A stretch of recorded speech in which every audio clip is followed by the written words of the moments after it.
It was winter time on the island of Sodor. The snow covered fields and railway lines. All the engines were hard at work, except Percy.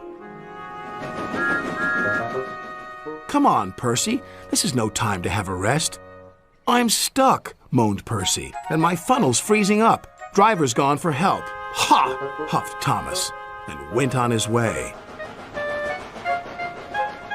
Later, Thomas had to help clear snow by a tunnel, but it was too deep, and he got stuck. Thomas was very cross. "Snow is nothing but trouble," he moaned. Rusty was close by. "Driver says this winter is as bad as the worst winter of all." "How worst?" asked Thomas. "I'll tell you," replied Rusty, and then the little engine did. Skarloey was working the line to the slate mine in the mountains. When the snow came, it was difficult to work. They used the snow as a double buffer zone to help stop cars skidding through the ravine. One day, Skarloey set off to the mines with some empty cars. Meanwhile, there was trouble at the mine.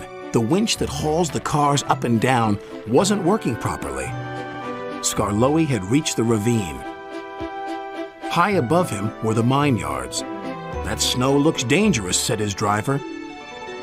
"The sound of your engine and the freight cars could cause an avalanche. I'll set off an emergency cap and see what happens." Skarloey watched as his driver prepared it.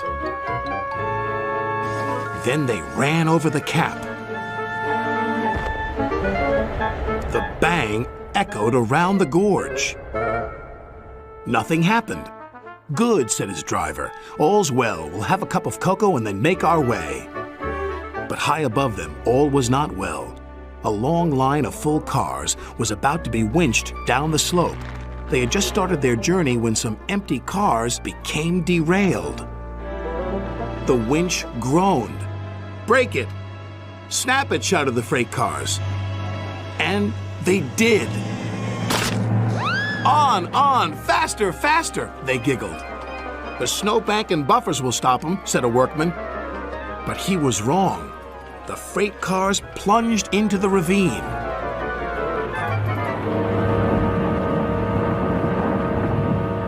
Skarloey and his driver heard the noise and looked up. "Avalanche!" they cried.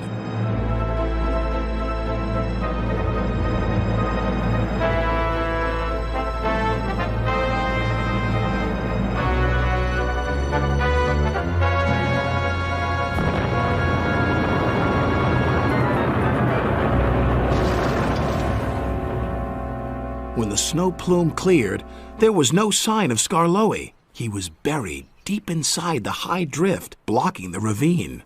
And then came the funny part. "What's the funny part about an avalanche?" asked Thomas. "Well..." No one knew that the heat from Skarloey's engine had helped to make an igloo. "It's a snowball. It's a snow house. It's an engine!" They cleared away the ice, only to find Skarloey's driver and fireman drinking cocoa as if nothing had happened. "Lucky for him, but it just goes to show you can't trust freight cars," said Thomas. "Or snow," said Rusty. The men had just cleared the snow away from him when Gordon puffed by with his machine. "Hey, look out! There's snow about!" He stopped by the tunnel and wheezed loudly. Then it happened. Oh no.